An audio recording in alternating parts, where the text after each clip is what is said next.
보호 종류 아동 연속 기획 두 번째 시간입니다. 20명 정도 인터뷰하며 아주 짧게나마 이들의 삶을 들여다봤는데요. 가장 안타까웠던 건 만 18세, 18 어른의 홀로 서기는 빨리 쓰러질 수밖에 없는 구조라는 것이었습니다. 별다른 준비도 없이 또 나와서 도와줄 어른 한 명 없이 그저 손에 쥔 500만 원 등이 전부라면 그게 누구든 쓰러지기 쉬울 겁니다. 그래서 이번에는 이들의 홀로 서기를 도울 방법은 뭐가 있을지 함께 고민해봤습니다. 만 18세, 떠밀리듯 세상에 나오자마자 나쁜 어른들의 표적이 됩니다. 정부가 준 자립지원금 500만 원을 채가려고 기다리는 사람들이 늘 있는 겁니다. 어머니가 원래 연락을 안 하시다가 자기 여행을 가고 싶다 하면서 가보려다가 다 쓰신 거예요. 그렇게 삶은 한순간에 나락으로 떨어졌습니다. 쫓겨나니까 그때 며칠간 밤새고 그래가지고 역 밖에 계단 쪽에 있었죠. 말이 유흥업소지 그냥 막 조건 같은 거 있잖아요. 진짜만에 아는 것만 다섯 명이에요. 운 좋게 이런 일을 피해간 이들 역시 당장 집을 못 구해서 떠돌이 생활을 했습니다. 친구 집이요. 그냥 돌아다녔는데요. 2달 정도요. 일반 국민들도 이제 집 구하는 게 힘든데 저희는 LH로 구할 수는 있겠는데 이게 전셋집이 제일 없다고 하더라고요. 그냥 다짜고짜 안 되는데 아직 공고 없는데 분명 LH 지원을 할 때는 된다는 걸 다 알고 있는데 진짜 너무 힘들었던 것 같아요. 전 재산을 빼앗겼을 때, 거리로 나앉게 생겼을 때 도와달라고 손 내밀 어른 한 명 없었습니다. 떠오르는 사람도 없고 연락할 사람도 없고 하니까 진짜 가장 힘든 게 연락이라도 다 되면 좋은데 나갔으니까 연락을 진짜 안 받아요.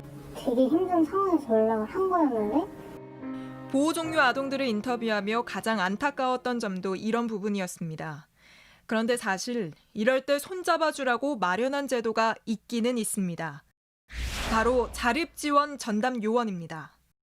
이들은 아이들이 만 15세가 되면 자립계획을 세우고 홀로 설 준비를 할 수 있도록 돕고 퇴소한 뒤에도 5년간은 계속 도와주는 역할을 합니다. 그런데 왜 손 내밀 어른 한 명 없었다는 걸까? 그 수가 턱없이 부족하기 때문입니다. 전국에 딱 306명 있다 보니 한 명이 100명 넘는 아이들을 돌보는 일이 벌어지고 있습니다. 그러다 보니 아예 모르거나 혹시 자립지원 전담 요원이라고 아세요? 아니요? 알더라도 별 도움 안 된다는 반응입니다. 들어갔어도 별 의미 없었을 거예요. 1년에 한 번은 못 가볼 건데. 이 제도가 잘 자리 잡은 나라로는 영국이 꼽힙니다. 영국에선 만 25세가 될 때까지 개인 상담사가 1:1 밀착 관리하도록 되어 있습니다. 어느 정도 수준으로 밀착 관리하냐면 집을 구한다고 하면 어느 지역에 사는 게 좋은지부터 함께 상의하고 계약할 때 따라가 줄 정도라고 합니다.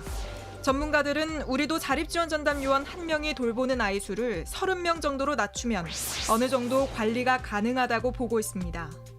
하지만 지금 수준으로는 도움은커녕 보호 종류 아동들이 어떻게 살아가고 있는지도 제대로 파악하지 못합니다. 되려 저희한테 물어보시더라고요. 요새 얘는 어떻게 지내는지. 살았는지 죽었는지도 모를 거란 말까지 나옵니다. 실제 인터뷰에 응한 보호 종류 아동들은 자신들의 세계에서는 죽음이 잦다고 했습니다. 11명 죽었네요. 그게 작년 차 안에서 한 달에 5명 정도 무용고자로 계속 처리가 되는 이런 상황들이 워낙 많았어요. 하지만 보건복지부에 문의해보니 아직 관리 중인 보호 종류 아동에 한해서도 몇 명이나 극단적인 선택을 했는지는 물론 단순 사망자 수도 파악하고 있지 않다, 모른다고 답했습니다. 해외에서는 보호 종류 아동의 자살률을 중요하게 보고 있습니다. 그 수많은 지표 중에 하나인 거죠. 자살하는 이들이 계속 늘어나고 있다면 어디에 공백이 발생한 것일까? 정책을 만들었다가 끝이 아닌 거예요. 그래서 이 정책이 어떠한 효과를 산출하고 있는가를 늘 그냥 돈 주고 땡? 이런 거 아니고 조금만 살펴보면 지금 어떤 걸 지원해주면 아이들이 잘 자립할 수 있는지가 나오는데 보호 종류 아동 20명에게 자립을 위해 어떤 걸 제일 해줬으면 좋겠냐고 물어봤습니다. 턱없이 부족한 지원금을 좀 더 늘려달라고 할 줄 알았는데 예상을 깨고 대부분이 이렇게 답했습니다. 첫 번째는 이제 지켜줄 사람이 어렵다는 거. 받아줄 어른이 좀 있었으면 좋겠다. 이왕이면 저를 조금 대변해 줄 수 있고 그런 어른이 있었으면 얼마나 좋았을까. 그런 사람이 있었으면 그렇게 돌아가거나 힘들었던 일은 없었겠다. 한민혁의 오픈마이크였습니다.